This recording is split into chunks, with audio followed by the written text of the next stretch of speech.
আকাশ জয়ের স্বপ্ন, রোহানের গল্প। আমি আকাশে উড়ব একদিন, ইনশাআল্লাহ। খরচপুরের ধুলোয় এক এতিম ছেলে বাঁশ, তার এবং স্বপ্ন দিয়ে আকাশকে চ্যালেঞ্জ করে বসেছিল। লোকেরা হাসল, মা তো ভয়ই পেলেন, কিন্তু তার হাতে ছিল মাটি থেকে উপরে ওঠার জেদ। যখন প্রথম প্রপেলার ঘুরল, বাতাস যেন বলল, এই গল্প থামবে না। এক শিশু যে বাতিল জিনিস দিয়ে উড়ান তৈরি করেছে, এক স্বপ্ন যা ফৌজি বাহিনীকে বদলে দিয়েছে, আর এক মুহূর্ত যখন আকাশ তার নামে স্যালুট জানালো। কিন্তু কেউ জানত না যে তার শেষ উড়ানই তার চিরস্থায়ী উড়ান হবে। এটা শুধু আবিষ্কার নয়, এক বিশ্বাসের ওড়া। চলুন এবার দেখি সম্পূর্ণ ঘটনা। খরচপুরের আকাশে সূর্য আগুন বর্ষণ করছিল। মাটির কণা বাতাসকে ঘোলা করে রেখেছিল। রাস্তার ধারে পুরনো নিম গাছগুলো ঝলসে দাঁড়িয়েছিল এবং একটি ছোট মাঠ রোদে চুল্লির মতো জ্বলছিল। সেই মাঠ যেখানে কখনো বাচ্চাদের ক্রিকেটের আওয়াজ গম গম করত, আজ শুধু একটি মৃদু কিন্তু অদ্ভুত গুনগুন শব্দ শোনা যাচ্ছিল। ফৌজি পেট্রোলিং ভ্যান সেখান দিয়ে যাওয়ার সময় এক সিপাহী চমকে উঠল। সাহেব, এই আওয়াজটা তো কোনো মেশিনের মতো। অফিসার হাত দিয়ে ইশারা করলেন, দাঁড়াও, গাড়িটা থামাও, দেখি। তারা সবাই নামল। আওয়াজটা কাছে আসছিল, কোনো ইঞ্জিন চলার শব্দ, যেন কোনো পুরনো মোটর অথবা হয়তো কোনো উড়োজাহাজ। কিন্তু এখানে উড়োজাহাজ কোত্থেকে আসবে? তারা এগিয়ে গেল, আর তাদের পা যেন মাটিতে গেঁথে গেল। খোলা মাঠের মাঝে একটি রোগা পতলা ছেলে, যার কাপড়ে তেল আর মাটির দাগ, সে কোনো লোহার কাঠামোর ভেতরে বসেছিল। সামনে একটি ছোট প্রপেলার দ্রুত ঘুরছিল। বাতাসের চাপে ধুলো উঠছিল, পাতা কাঁপছিল এবং রোদ ধোঁয়ার একটি চক্র তৈরি হচ্ছিল। সিপাহীর মুখ থেকে বেহুশভাবে বেরিয়ে এলো, এটা কি জিনিস? অফিসার আস্তে করে বললেন, এটা হেলিকপ্টার বলে মনে হচ্ছে। কিন্তু বানালো কে? তাদের প্রশ্নের উত্তর নিজেই সামনে ছিল। সেই ছেলেটি যার চোখ আকাশে স্থির ছিল।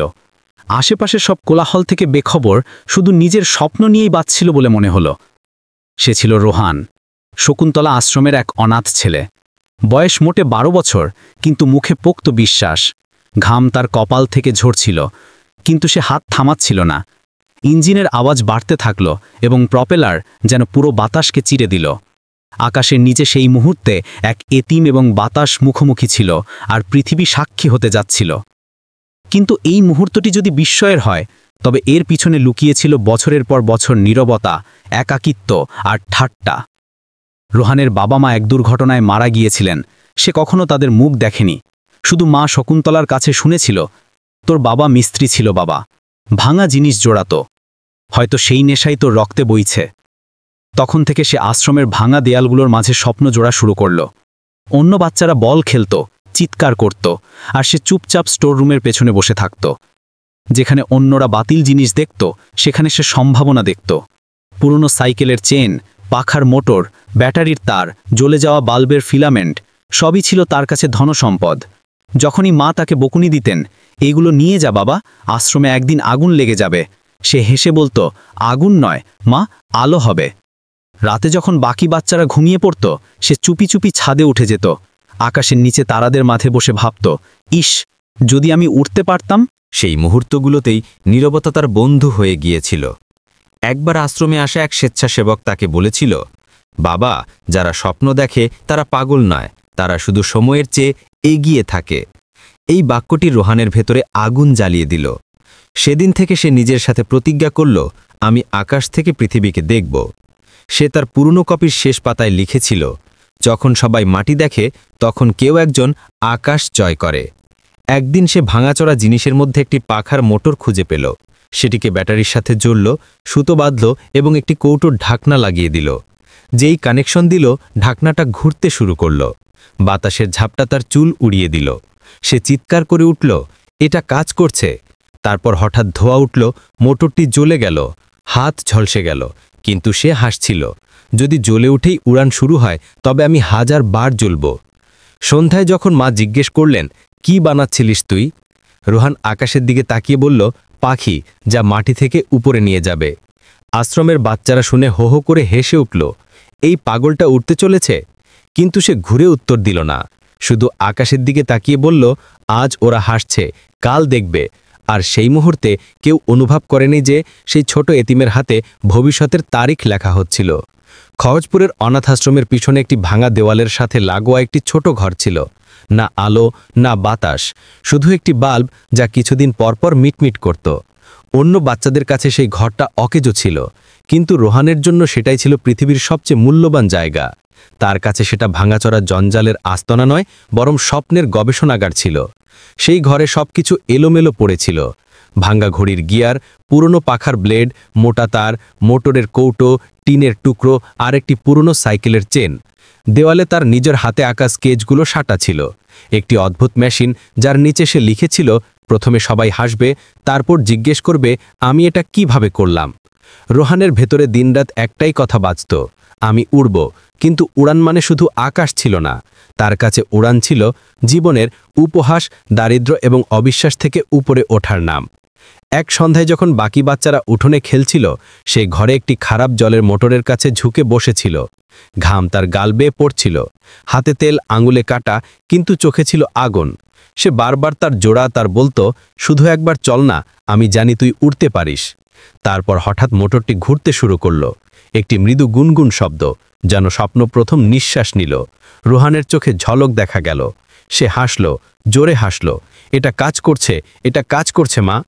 ঠিক সেই সময় দরজা থেকে মা শকুন্তলা উকি দিলেন। এসব কি তামাশা লাগিয়ে রেখেছিস রোহান? এসব অকেজো জিনিস আশ্রমে টেনে আনিস কেন তুই? রোহান তেল মাখা হাত তুলে হেসে বলল, এইসব অকেজো নয়, এগুলোই আমার ডানা হবে। মা ভ্রু কুচকে বললেন, তোর মাথা এবার গেছে নাকি? মানুষ ডানা লাগাতে পারে না বাবা। সে হাসতে ফেলল, মানুষ পারে না, কিন্তু স্বপ্ন লাগাতে পারে। সেই রাতে আকাশ মেঘে ঢাকা ছিল, বৃষ্টির সাথে বিদ্যুৎ চমকাচ্ছিল। বাকি সব বাচ্চারা নিজেদের কম্বলের নিচে গুটিসুটি মেরেছিল, কিন্তু রোহান সেই ঘরেই থাকল। ছাদ থেকে জল চুইয়ে পড়ছিল, দেওয়ালে ছায়া নাচছিল, কিন্তু তার হাত থামার নাম নিচ্ছিল না। সে পুরনো ব্যাটারির সেল জুড়ল, তামার তার পেঁচালো এবং বাঁশের কাঠ দিয়ে একটি ছোট ফ্রেম তৈরি করল। তারপর মোমবাতি জ্বালিয়ে সে আস্তে আস্তে ফ্রেমে প্রপেলার নাগালো। ব্যাটারির তার জোড়ার সাথে সাথেই ঢাকনাটা ঘুরতে শুরু করল। বাতাসের ঝাপটা তার মুখে এসে লাগল। রোহান চোখ বন্ধ করল। বাস এটাই আমার ডানা। কিছু মুহূর্ত পর ধোঁয়া উঠল, স্ফুলিঙ্গ ছুটল। সে ভয় পেয়ে পিছিয়ে এলো, হাত জ্বলে গেল, কিন্তু হেসে দিল। এটা ব্যর্থ হয়নি, এটা শিখিয়ে দিয়েছে যে এরপর কি করা উচিত নয়। পরের দিন সকালে যখন সব বাচ্চারা নাস্তায় বসল, তখন তার হাতের দাগ দেখে হাসতে শুরু করল। আরে দেখো, ওড়ার ইঞ্জিনিয়ার ফিরে এসেছে। অরুণ বলল, যদি তুই উড়িস তবে আমি তোকে 10 প্যাকেট বিস্কুট দেব। রোহান বলল, যদি উড়ে যাই তবে তুই মাটি দেখবি, আমি আকাশ। অন্যদের কাছে যেটা ঠাট্টা, তার কাছে সেটাই ছিল প্রতিজ্ঞা। সেই সন্ধ্যায় সে কপির শেষ পাতায় লিখল, আমি উড়ানের প্রস্তুতি নিচ্ছি। যদি মাটি হাসছে তবে আকাশ তৈরি হয়ে যাক। রাত গভীর হল। সেই একই ঘর, সেই একই অন্ধকার। এবার সে কাঠের স্ট্যান্ড লাগালো, বাঁশের ফ্রেম মজবুত করল, তার জুড়ল, মোটর চলল। বাতাসে গুনগুন শব্দ উঠল। দরজায় টোকা পড়ল। মা বললেন, বাবা, এসব কি তুই নিজে করছিস? রোহান হাসল, হ্যাঁ মা, এখন শুধু মাটি নাড়াচ্ছি, শীঘ্রই আকাশও নাড়িয়ে দেব। তিনি বললেন, তুই পাগল নিশ্চয়ই, কিন্তু ভালো পাগল। যা, আকাশ পর্যন্ত যা, কিন্তু মাটিতে ফিরে আসতে ভুলিস না। সেই রাতের পর আশ্রমের বাচ্চারা তাকে ওড়ার ছেলে বলতে শুরু করল, এবং কেউ জানল না যে সেই নামই একদিন পুরো ভারত জুড়ে বাজবে। সকালে নরম রোদ ছড়িয়ে পড়ল। বাচ্চারা স্কুলের জন্য তৈরি হচ্ছিল, কিন্তু রোহানের চোখে শুধু একটি চিন্তা, আজ কিছু নতুন হবে। রাত জেগে সে রোহান 2 তৈরি করেছিল, আগের চেয়ে মজবুত, উন্নত, কিন্তু বিপজ্জনক। বাঁশের ডান্ডা, সাইকেলের চাকা, পাখা, পিতলের তারের ইঞ্জিন সবই তার স্বপ্নের অংশ হল। এখন শুধু সাহস বাকি। বাচ্চারা জড়ো হলো, কেউ হাসছে, কেউ অবাক। অরুণ বলল, চলো দেখি, আজ সে মাটি থেকে ওপরে ওঠে নাকি নিজেই নিচে পড়ে? রোহান হাসল। যদি উড়েই, তবে তুই মাটি দেখবি, আমি আকাশ। হার তারাই মানে যারা থেমে যায়। সে রোহানটুকে মাঠে রাখল। ব্যাটারি জুড়ল, শব্দ হলো, প্রপেলার ঘুরল, বাতাসের ছাপটায় সবার মুখ ধুলোয় ভরে গেল। আরে, এটা তো চলছে! বাচ্চারা চিৎকার করল, মোটর গর্জন করতে লাগলো, বাঁশ কাঁপতে লাগলো, কাগজ উড়তে লাগলো। তারপর ঝটকা লাগলো, ধোঁয়া উঠল, সবাই স্তব্ধ। বাচ্চারা হাসল। এটা ওড়ার নয়, জ্বলার যন্ত্র। রোহানের হাত কালো হয়ে গিয়েছিল, কিন্তু মুখ শান্তিতে ভরা ছিল। 5 সেকেন্ডের জন্য বাতাস আমাকে অনুভব করেছে। পরের বার সে আমাকে ধরে রাখবে। মা জানালা দিয়ে দেখতে থাকলেন। মনে ভয়ও ছিল, গর্বও ছিল। রাতে এসে বললেন, লোকেরা হাসছে, তুই ক্লান্ত হোস না? রোহান বলল, প্রত্যেক সাফল্যের প্রথম ধাপই হল ঠাট্টা। আর যদি বিপজ্জনক হয়? বিপদ সেই তোলে যার বিশ্বাস আছে যে সে মাটিতে পড়বে না। আমি মাটির জন্য নয়, আকাশের জন্য তৈরি হয়েছি মা। পরের দিন সে প্রপেলার হালকা করল, কারেন্ট কমালো, কুলিং ফ্যান আর নতুন স্ট্যান্ড লাগালো। সন্ধ্যা পর্যন্ত রোহান 2 তৈরি ছিল। সে বলল, এই বাতাস, আজ ঠাট্টা করিস না, শুধু একটুখানি উঠিয়ে নে। প্রপেলার ঘুরতে শুরু করল, মাটি উড়ল, সবাই দেখল মেশিন মাটি থেকে কয়েক ইঞ্চি উপরে উঠল। তারপর ইঞ্জিন বন্ধ হলো। রোহান বলল, মাটি আজ আমাকে ধরে রাখতে পারেনি, পরের বার আকাশ করবে। মায়ের হাত দোয়ার জন্য উঠে গেল। খড়গপুরের মাটি প্রথমবার এক এতিমের স্বপ্ন শুনল, সেই ছেলেটি যে সত্যি উড়তে যাচ্ছিল। পরের দিন সকালে গ্রামে শোরগোল। শুনেছিস, রোহান মেশিন উড়িয়ে দিয়েছে? লোকেরা অবাক। এক এতিম ছেলে, আশ্রমের বাচ্চা, কিভাবে উড়ান ভরতে পারে? কারোর মনে আকাঙ্ক্ষা, কারোর মনে ভয়। এটা কি কোনো বিপজ্জনক খেলা নয়? দুপুর নাগাদ আশ্রমের বাইরে ভিড় জমে গেল। মহিলারা বাসন ফেলে, বাচ্চারা ছাদে উঠে। ওড়ার ছেলে এখন কি করবে? মা দরজায়, আর ভেতরে রুহান 3 তৈরি করছিল। শক্তিশালী ইঞ্জিন, হালকা প্রপেলার, মজবুত ব্যাটারি, ঘামে ভেজা কিন্তু নিশ্চিত, যেন সিপাহী যুদ্ধের আগে অস্ত্র তৈরি করে। ঠিক সেই সময় প্রধান রামদত্ত তিওয়ারি 2 অফিসারের সাথে এলেন। মাতাজি, এই ছেলেটা বিপজ্জনক মেশিন বানাচ্ছে, যদি দুর্ঘটনা হয়? তিনি বললেন, প্রধানজি, ও তো আগল নয়, স্বপ্ন দেখা ছেলে। স্বপ্ন? স্বপ্নের জন্য ডানা লাগাতে হয় না, একে থামান। তারা চলে যেতেই মা ভেতরে এলেন। রোহান, লোকে বলছে সব বন্ধ করে দিতে। রোহান বলল, যদি থেমে যায়, তবে ওরা ঠিক বলবে যে স্বপ্ন শুধু ধনীদের জন্য হয়। সেই বাক্যটি হৃদয়ে গেঁথে গেল। সন্ধ্যায় লালিমায়া রোহান নতুন মডেলটি মাঠের মাঝে রাখল। বাচ্চা, বুড়ো, মহিলা সবাই জড়ো। কেউ হাততালি দিচ্ছে, কেউ ব্যঙ্গ করছে। অরুণ বলল, যদি ওড়ে তবে 10 প্যাকেট বিস্কুট দেব, না উড়েলে চুলো পরিষ্কার করবি। রোহান হাসল, বিস্কুটও রাখ, চুলো, আমার শুধু আকাশ চাই। ইঞ্জিনের তার জড়ল, প্রপেলার ঘুরল, ধুলোর ঝড় উঠল। বাচ্চারা চিৎকার করল, এটা তো চলছে। মেশিন কাঁপল এবং সবার সামনে রোহান 3 মাটি থেকে উঠল। 1 ফুট, 2 ফুট, সময় যেন থেমে গেল। কাপড় উঠতে লাগলো, বাচ্চারা হাততালি দিতে লাগলো। অরুণ স্তম্ভিত, প্রধান নিশ্চুপ। এটা সত্যিই উড়ল। তারপর ধাক্কা লাগলো, বাঁশ ভাঙল, মেশিন পড়ল, শোরগোল, ধুলো, আর তারপর নীরবতা। ধোঁয়া কমল। তখন রোহান মাটিতে বসে হাসছিল, আমি উড়েছি মা, আমি উড়েছি। মায়ের চোখে জল ছিল, প্রধানের মুখে সন্ন্যাসী নীরবতা, আর সেই ব্যঙ্গ যা গতকাল পর্যন্ত ঠাট্টা ছিল, আজ সম্মানে বদলে গেল। রাতে মা রোহানকে ছাদে দেখতে পেলেন। সে তারাদের দেখছিল। ঘুম আসছে না? না মা, আজ মাটি আমার বোঝা নয়, আমার স্বপ্নকে তুলেছিল। মা বললেন, এবার লোকে তোকে গুরুত্ব সহকারে নেবে বাবা। রোহান হেসে বলল, এটাই তো ভয় লাগে, যখন লোকে বিশ্বাস করতে শুরু করে তখন স্বপ্ন বিপজ্জনক হয়ে যায়। রাতের আকাশ, গাছ আর ছাদ সবাই যেন সেই ছেলেটিকে দেখছিল, যে মাটির বন্দিদশা ভাঙতে যাচ্ছিল। কেউ জানত না যে পরের দিন সকালে ফৌজি গাড়ি খড়গপুরে থামবে, সেই মুহূর্ত যা সব কিছু বদলে দেবে। সকাল ধোঁয়ায় মরা ছিল।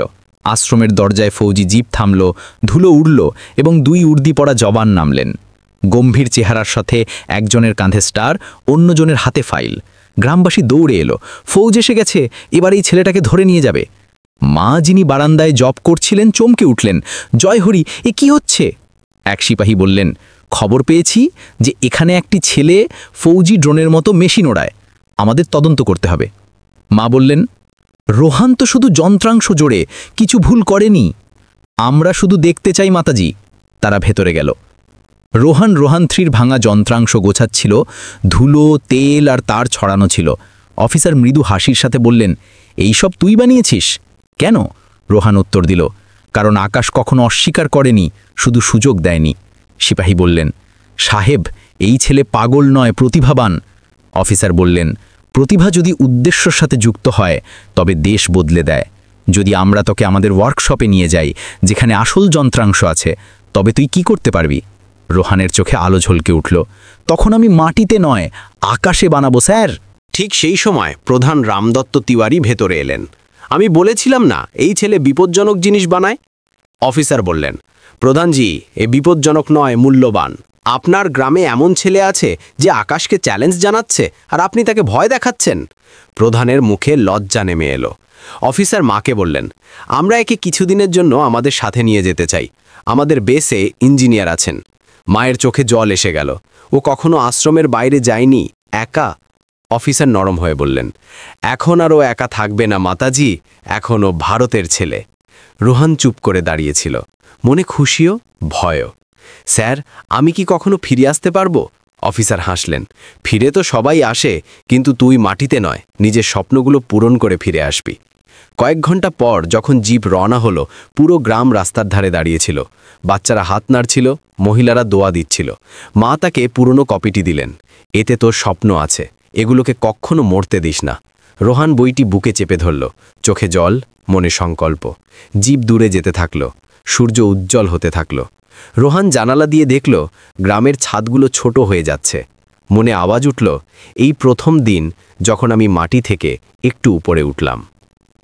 সেই দিন থেকে খরচপুরের সেই এতিম ছেলেটি শুধু রোহান রইল না, সে হয়ে গেল ভারতের ফ্লাইং বয়। কেউ ভাবেনি যে এই ছেলেটি একদিন পুরো দেশের গর্ব হবে। ফৌজি জিপ যখন দিল্লির বাইরের এলাকায় এয়ারবেসে পৌঁছল, তখন সন্ধে নেমে এসেছে। লাল আকাশ, দ্রুত বাতাস, হেলিকপ্টারের ব্লেডের গর্জন, সবই কোনো স্বপ্নের দৃশ্যের মতো। এক সপ্তাহ আগে সে আশ্রমের ছাদে তারা গুনত, এখন আসল হেলিকপ্টারগুলোর মাঝে দাঁড়িয়ে। কর্নেল সিং বললেন, স্বাগতম ইঞ্জিনিয়ার সাহেব, এটাই তোমার নতুন বাড়ি, আর্মি ওয়ার্কশপ নাম্বার 37। রোহান বলল, সাহেব, আমি ইঞ্জিনিয়ার নই। কর্নেল হাসলেন, যে আকাশকে চ্যালেঞ্জ জানায় সেই ইঞ্জিনিয়ার হয়, ডিগ্রি পরে আসে। ওয়ার্কশপে ডজনখানেক মেকানিক কাজে ব্যস্ত ছিল। বিদ্যুতের তার, ওয়েল্ডিং মেশিন, ইঞ্জিনের পার্টস সব এক নিয়মে সাজানো। লেফটেন্যান্ট ভার্মা এগিয়ে এলেন, এই সেই ছেলে যে বাঁশ আর পাখা দিয়ে হেলিকপ্টার বানিয়েছে। কর্নেল বললেন, এবার এই দায়িত্ব তোমার, একে সব শেখাও, ইঞ্জিন, ব্যালেন্স, সিস্টেম। ভার্মা হাত বাড়ালেন, এসো রোহান, হাত দেখাও। রোহানের হাতে ফোঁসকা আর ক্ষত ছিল। ভার্মা বললেন, এই হাতগুলোই পৃথিবী বদলায়, নরম হাত আকাশ ছোঁয় না। তিনি তাকে একটি নতুন ইঞ্জিনের কাছে নিয়ে গেলেন। এটা হলো হিন্দুস্তানি লাইট হেলিকপ্টারের হৃদয়, আজ থেকে তুই এটা বুঝতে শিখবি। রোহান ইঞ্জিনে হাত বোলালো, এতে প্রাণ আসে কিভাবে? ভার্মা বললেন, যখন স্বপ্নের ঘাম মিশে যায় তখন লোহা উড়তে শুরু করে। রাত অবধি সে ওয়ার্কশপে ঘুরতে থাকল। প্রতিটি বোল্ট, প্রতিটি মেশিন তার জন্য নতুন পৃথিবী ছিল। সবাই চলে যাওয়ার পর সে পুরনো কপিটি খুলল, নিচে লিখল, যদি বাঁশ উঠতে পারে তাহলে লোহা কেন নয়। কয়েকদিনের মধ্যেই সে সকাল থেকে সন্ধে পর্যন্ত ভার্মার সাথে থাকতে লাগলো। ইঞ্জিন খোলা, তার জোড়া, ব্যালেন্স পরীক্ষা করা সব শিখে গেল। একদিন ভার্মা বললেন, এই খারাপ ড্রোনটা 3 দিনে ঠিক করে দেখাতো, তোকে অ্যাসিস্ট্যান্ট বানাবো। রোহান 3 দিন ঘুমায়নি, হাতে ফোঁসকা, চোখের নিচে কালি, কিন্তু তৃতীয় দিনে ইঞ্জিন চলতে শুরু করল। পুরো হল হাততালিতে গম গম করে উঠল। কর্নেল সিং বললেন, বাবা, তুই আশ্রমের নয়, দেশের গর্ব। ভার্মা হাসলেন, এ এখন আমাদের অ্যাসিস্ট্যান্ট নয়, সহকর্মী। রোহান বলল, আমি এমন মেশিন বানাতে চাই যা প্রতিটি শিশুর স্বপ্নকে আকাশ পর্যন্ত নিয়ে যাবে। কর্নেল বললেন, একদিন তুই বানাবি, আমরা তোর সাথে থাকব। রাতে সে ওয়ার্কশপের পিছনে গেল, আকাশে তারা জ্বলছিল। মাতাজি, আমি এখন আর একা নই, আমার স্বপ্নের সাথে এখন পুরো দেশ আছে। এখন ভয়ের বদলে বিশ্বাস জায়গা নিয়েছিল। সে জেনে গিয়েছিল যে ডানা বানানো যথেষ্ট নয়, সেগুলোকে উচ্চতার অধিকার দেওয়াও জরুরি। জীবন বদলে গিয়েছিল। সকালে উর্দি পড়া জওয়ানদের সাথে নাস্তা, দিন মেশিনের মাঝে, রাত স্বপ্নের স্কেচ। কিন্তু মনে একটি প্রশ্ন বাজত, আমি কি নিজের উড়ান নিজে দেখতে পাবো? এক সন্ধ্যায় বর্মা এলেন। কি নতুন কামাল ভাবছ ইঞ্জিনিয়ার সাহেব? রোহান হাসল। আমি এমন হেলিকপ্টার বানাতে চাই যা হালকা, সস্তা এবং সবার জন্য। কোনো বিপদ নয়, শুধু স্বপ্ন। স্বপ্ন প্রত্যেকের অধিকার।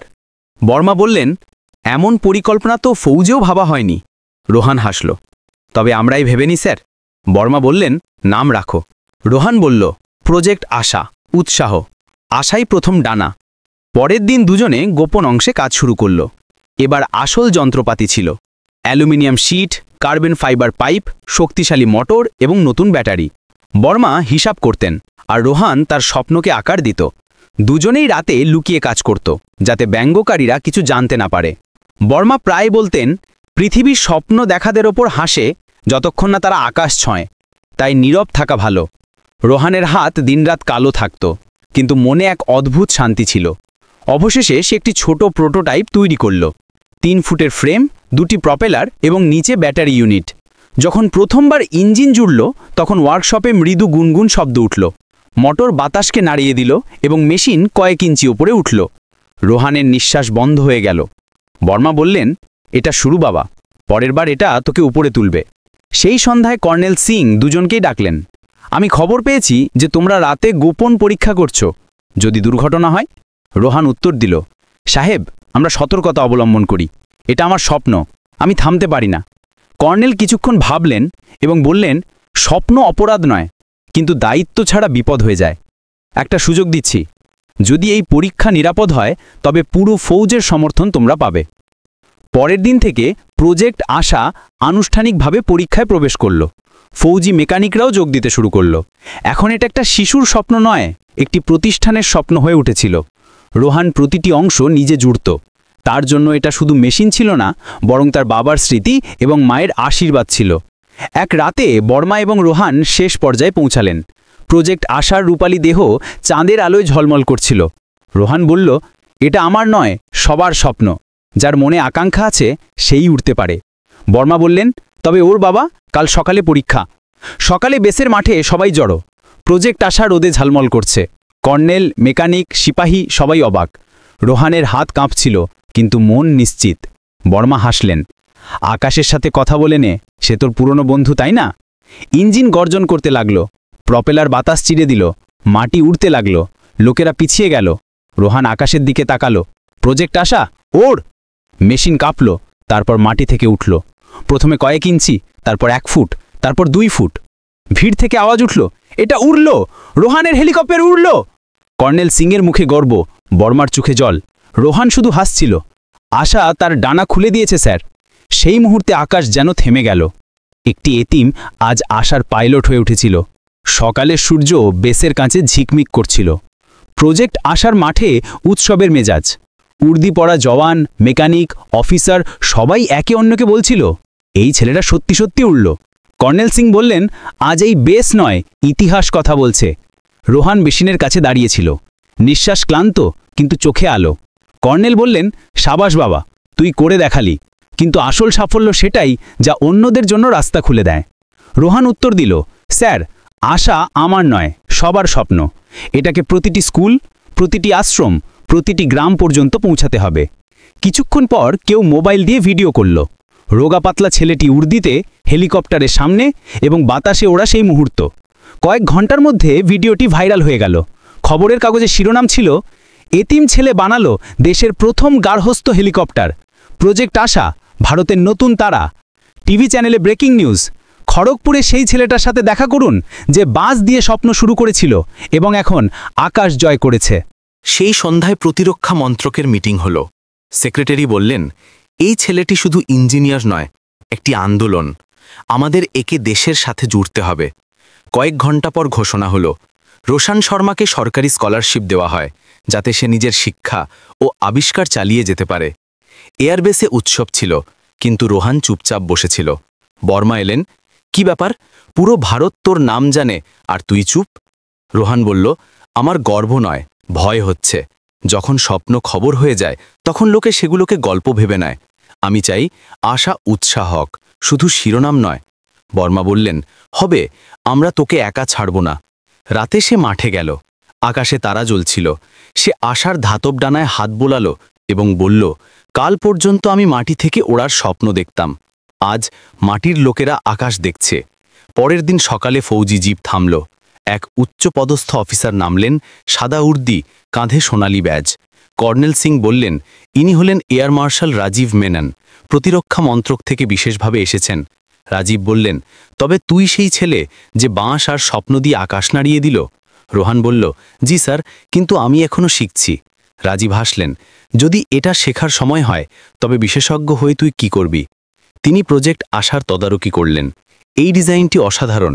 যদি আমরা এতে আসল ইঞ্জিনার সেন্সর জুড়ে দিই তবে এটা উদ্ধার অভিযানে কাজে আসতে পারে। কর্নেল বললেন, রোহান আমাদের সাথে থাকবে স্যার, আমরা একে তৈরি করব। রাজীব বললেন, আর আমরা একে দেশের ভবিষ্যৎ বলবো। সন্ধ্যায় পুরো বেসে উৎসব ছিল। জওয়ানরা আশার চারপাশে ত্রিরঙ্গা বা জাতীয় পতাকা ওড়ালো। বর্মা হেসে বললেন, ইঞ্জিনিয়ার সাহেব, আজ পুরো দেশ হাততালি দিচ্ছে। রোহান বলল, যদি এই হাততালি অন্য কোনো শিশুকে স্বপ্ন দেখতে বাধ্য করে তবে বুঝবেন আমি সত্যিই উড়েছি। রাতে যখন খবর চলছিল, আশ্রমের মা শকুন্তলা সেই দৃশ্য দেখছিলেন। তার চোখ থেকে জল ঝরে পড়ছিল। এই সেই ছেলে যে আকাশকে চ্যালেঞ্জ জানাতো, আর আজ আকাশ তার নাম মনে রেখেছে। পুরো ভারতে সেই রাতে একটি নতুন আলোচনা ছিল। এক এতিম, এক স্বপ্ন এবং এক উড়ান যা জাতিকে জাগিয়ে তুলেছিল। প্রজেক্ট আশা এখন আর শুধু মেশিন রইল না, ভারতের আশা হয়ে উঠেছিল। অনেক মাস কেটে গেল। খড়গপুরের সেই অনাথ ছেলেটি যে বাঁশ দিয়ে ডানা বানাতো, এখন দিল্লি ইনস্টিটিউট অফ এরোস্পেস ইঞ্জিনিয়ারিংয়ে ভর্তি। এই স্কলারশিপ প্রতিরক্ষা মন্ত্রক দিয়েছিল। তার গল্প প্রতিটি খবরের কাগজ ও চ্যানেলে ছিল। কিন্তু রোহান তেমনই সাধারণ, ছোট ব্যাগ, তেলতেলে হাত ও চোখে আকাশের ক্ষুধা। প্রথম দিন ছাত্ররা তার চারপাশে জড়ো হলো। তুই সেই না যে আশা বানিয়েছিলি? সে হাসল, হ্যাঁ, কিন্তু এখনও তো শিখতে হবে। কেউ বলল, তুই তো পড়াতে এসেছিস। রোহান হাসল, না, শুধু উড়ানের প্রস্তুতিতে আছি। ধীরে ধীরে অধ্যাপকরা তার মেধা চিনতে পারলেন। একদিন ডক্টর মনীষা রায় তাকে ডাকলেন। রোহান, প্রতিরক্ষা মন্ত্রক চায় যে তুই আশাকে ফুল সাইজ হেলিকপ্টার বানাস, আশা এক্স। রোহান ঘাবড়ে গেল, ম্যাডাম, আমি তো এখনো ছাত্র। মনীষা বললেন, স্বপ্ন দেখাদের অনুমতি লাগে না বাবা, শুধু উড়ান লাগে। আর এভাবেই প্রজেক্ট আশা এক্স শুরু হলো। রোহান 5 জন যোগ্য সহকর্মীর দল তৈরি করল, সীমা, ফাহাদ, আয়েশা এবং আরও 2 বন্ধু। সবাই দিনরাত ল্যাবে লেগে থাকল। উদ্দেশ্য ছিল এমন হেলিকপ্টার যা কম জ্বালানি, বেশি উচ্চতা এবং স্বয়ংক্রিয় ব্যবস্থা রাখে। ব্যর্থতাও এলো। একদিন ব্যাটারি ফেটে গেল। পুরো ল্যাব খালি করাতে হলো। অধ্যাপকরা বললেন, এটা বিপজ্জনক, বন্ধ করো এই পাগলামি। রোহান বলল, বিপদ সেই তোলে যার বিশ্বাস আছে যে তার ডানা পুড়বে না। সে ছাই পরিষ্কার করে আবার নতুন ডিজাইন বানাতে বসল। কয়েক মাস পর আশা এক্স সম্পূর্ণ হল। রূপালী চকচকে বডি, কাঁচের স্বচ্ছ জানালা, ছোট কিন্তু শক্তিশালী ব্লেড, নিচে ত্রিরঙ্গার রঙিন ছায়া। রোহান ইঞ্জিন স্টার্ট করল। সবাই পিছনে সরে যান। প্রোপেলার ঘুরল, মেশিন কাঁপল। তারপর মাটি থেকে উঠল 5 ফুট, 10 ফুট। হাততালি গম গম করে উঠল। ডক্টর মনীষার চোখে জল ছিল। এই ছেলে ভারতকে নতুন দিশা দেবে। কিছুদিন পর ডিফেন্স ইনোভেশন গালাতে আশা এক্সের প্রদর্শন হল। রাজীব মেনন, কর্নেল সিং এবং বর্মা সবাই উপস্থিত ছিলেন। ঘোষক ডাকলেন, উপস্থিত হল ভারতের তরুণ ইঞ্জিনিয়ারের কামাল, আশা এক্স, আশা এবং দেশপ্রেমের প্রতীক। পর্দা উঠল। আশা এক্স ঝলমল করছিল। রাজীব মেনন বললেন, রোহান, তুই দেশকে গর্বিত করেছিস। আজ থেকে তুই সরকারি উদ্ভাবক। রোহান মাইক ধরল। হাত কাঁপছিল, কিন্তু আওয়াজ মজবুত ছিল। আমি এতিম নিশ্চয়ই ছিলাম, কিন্তু স্বপ্নের কোনো অভিভাবক লাগে না। যদি কোনো শিশু আকাশ দেখার সাহস থাকে তবে মাটি তাকে উড়তে শিখিয়ে দেয়। পুরো হল দাঁড়িয়ে গেল। হাততালি, স্লোগান এবং চোখে জল। বর্মা তাকে জড়িয়ে ধরলেন। রোহান, তুই আকাশ নয়, চিন্তাভাবনা বদলে দিয়েছিস। কর্নেল সিং হেসে বললেন, এখন তুই মাটিতে থাকতে পারিস না, দেশের আশা হয়ে গেছিস। রাতে হোটেলে একা রোহান পুরনো কপিটি খুলল। পাতায় লেখা ছিল, আমি একদিন নিজের তৈরি জাহাজ দিয়ে আকাশ ছোব। সে নিচে নতুন বাক্য লিখল, আর আজ আমি আকাশকে স্বপ্ন দেখিয়েছি। খড়গপুরের সেই অনাথ এখন ভারতের হিরো ছিল, কিন্তু তার প্রতিজ্ঞা জীবিত ছিল। আশা এক্স সেই প্রতিটি শিশুর উড়ান হোক যার কাছে বিশ্বাস বাকি আছে। 3 বছর পর আশা এক্স ভারতের সবচেয়ে গুরুত্বপূর্ণ উদ্ধার প্রযুক্তি হয়ে উঠল। তার ছোট মডেলগুলো বন্যা, ভূমিকম্প এবং যুদ্ধের ময়দানে কাজে আসত। লোকেরা বলতো এটা রোহানের আত্মা উঠছে, কিন্তু রোহান তখনও অস্থির ছিল। সে এখন ডিফেন্স রিসার্চ অফিসে সিনিয়র ইঞ্জিনিয়ার ছিল, কিন্তু মনে ছিল নতুন স্বপ্ন। যদি আশা প্রাণ বাঁচাতে পারে তবে আমি নিজে উড়ে কেন সাহায্য করব না। সে নতুন প্রজেক্ট শুরু করল, আশা X1 মানুষ বহনকারী মডেল। গ্রীষ্মের এক সন্ধ্যায় খবর এলো, উত্তর ভারতের পাহাড়ি এলাকায় ভূমিধস। ডজনখানেক ফৌজি ও সাধারণ মানুষ আটকে পড়েছে। হেলিকপ্টার পাঠানো বিপজ্জনক। রোহান বলল, আমি যাব আশা X1 এর সাথে। কর্নেল সিং, এখন ব্রিগেডিয়ার, চমকে উঠলেন। বাবা, এটা প্রথম মানুষ বহনকারী সংস্করণ, এখনও সম্পূর্ণ টেস্ট হয়নি। রোহান হাসল, স্যার, যখন বাঁশের ডানা উঠতে পারত তখন লোহার কেন নয়? আশার নিজের মালিকের ওপর বিশ্বাস আছে। সবাই তাকে বিদায় জানাতে এলো। বর্মার চুল এখন সাদা হয়ে গিয়েছিল। তিনি বললেন, যখন আকাশে যাবি নিচে দেখিস না, মাটি সব সময় ছোট মনে হয়। রোহান বলল, আজ আমি মাটি নয়, মানবতা দেখতে যাচ্ছি। আশা X1 এর ইঞ্জিন গর্জন করল, প্রোপেলার ঘুরতে শুরু করল। মাটি থেকে ওঠার সময় স্তব্ধতা নেমে এলো। মেঘ, বাতাস, কিন্তু তার মুখে শান্তি। এই আমার আকাশ, সে আমাকে চেনে। রেডিওতে আওয়াজ এলো, কন্ট্রোল, আমি আশার আত্মা এবং আমি উড়ছি। কয়েক ঘন্টা পর পাহাড়ে জরুরি পরিস্থিতি। বৃষ্টি, বিদ্যুৎ, মাটির ঢল। ফৌজিরা নিচে হাত নাড়ছিল। রোহান জাহাজ নিচে নামানোর চেষ্টা করল। প্রথম ল্যান্ডিং ব্যর্থ। দ্বিতীয়বার ঝড় ধাক্কা দিল। কর্নেলের আওয়াজ এলো, রোহান, ফিরে আয়, এটা বিপজ্জনক। রোহান বলল, স্যার, স্বপ্ন ফিরে আসে না, তারা সব সময় এগিয়ে যায়। সে নিচে দেখল একটা শিশু আর তার মা পাথরের উপর আটকে। রোহান কন্ট্রোল ঘোরালো। আশা X1 দ্রুত বাতাস চিরে নিচে নামল। যখন যথেষ্ট নিচে পৌঁছালো সে দড়ি ছাড়ল। ফৌজিরা মা এবং শিশুকে ওপরে টেনে নিল। রেডিওতে আওয়াজ গমগম করে উঠল, উদ্ধার সম্পূর্ণ। কিন্তু পরের মুহূর্তেই আকাশ ঝলসে উঠল। বিদ্যুৎ আশা X1 এর ডানায় আঘাত করল। জাহাজ কাঁপল, সিস্টেম বন্ধ হতে শুরু করল। রোহান শেষ সিগন্যাল পাঠালো, স্যার, আশা X1 পড়তে চলেছে, কিন্তু লোকেদের বাঁচানো হয়ে গেছে। স্বপ্ন পূর্ণ হল। রেডিও নিঃশব্দ হয়ে গেল। পাহাড়ে বিস্ফোরণের শব্দ উঠল। তারপর আকাশে ধোঁয়া ছেয়ে গেল, কিন্তু সেই ধোঁয়ার মধ্যে কিছু অদ্ভুত ছিল। সূর্যের আলো তাকে রামধনুতে বদলে দিল, যেন আকাশ নিজেই স্যালিউট জানাচ্ছিল। 3 দিন পর উদ্ধারকারী দল ধ্বংসাবশেষ থেকে আশা X1 এর একটি অংশ উদ্ধার করল। তাতে আধা জলা একটি বাক্য লেখা ছিল, যখন সবাই মাটি দেখে কেউ একজন আকাশ জয় করে। যখন মাটি স্বপ্নে বিশ্বাস করে না, তখন আকাশ তাকে আশ্রয় দেয়। খরচপুরের আশ্রমে মা শকুন্তলা সেই খবর শুনলেন। তার মুখে জল ঝরছিল, কিন্তু ঠোঁটে ছিল হাসি। ধীরে ধীরে বললেন, রোহান উড়ে গেছে, চিরকালের জন্য উড়ে গেছে। কিছু মাস পর ভারত সরকার একটি ঘোষণা করল, Rohan Sharma Memorial aerospace centre প্রতিষ্ঠা হল। তার দরজায় মর্মর পাথরের ফলকে লেখা ছিল, এই প্রতিষ্ঠান সেই শিশুর নামে যে বাঁশ দিয়ে শুরু করেছিল এবং আকাশে শেষ হল। প্রতি বছর যখন ফৌজের কোনো নতুন জাহাজ আকাশে উড়ান ভরে, পাইলট রেডিওতে একটি বাক্য অবশ্যই বলে, প্রজেক্ট আশা, টেক অফ সম্পূর্ণ, স্বপ্ন জীবিত আছে। খরচপুরের আকাশে এখনও মাঝে মাঝে একটি চকচকে আলো দেখা যায়। লোকেরা বলে, ওটা আশা X1 এর আত্মা, এবং হয়তো সত্যি ওটাই রোহান, যে এখন আর মাটির নয়, আকাশের অংশ হয়ে গেছে।